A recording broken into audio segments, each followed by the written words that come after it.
আসসালামু আলাইকুম বন্ধুরা, এই মুহূর্তে আমি আপনাদেরকে জানাবো ইরান, সৌদি আরব সহ বাহরাইন, বিশ্বের বিভিন্ন রাষ্ট্র, তারপর আপনার হচ্ছে যে আমেরিকা এবং ইসরায়েল সহ যে যুদ্ধের পরিস্থিতি আপনাদেরকে এই মুহূর্তে সেটাই দেখাবো।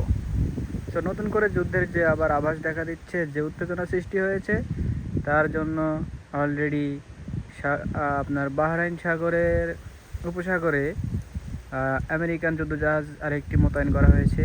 তবে এবার মনে হচ্ছে বিষয়টা অনেক ভয়াবহ হতে যাচ্ছে। বন্ধুরা, আপনারা এই মুহূর্তে দেখতে পাচ্ছেন আমেরিকান যুদ্ধজাহাজটি এই মুহূর্তে রওনা করছে। ঠিক এই দিক থেকে রওনা করবে।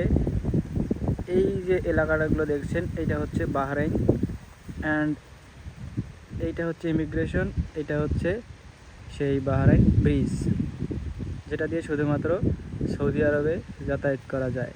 তাদের এই একটাই স্থলপথ।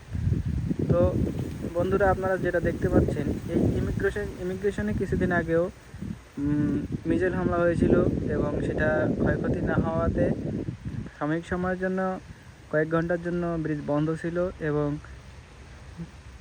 আবার রাত থেকে চালু হয়ে যায়।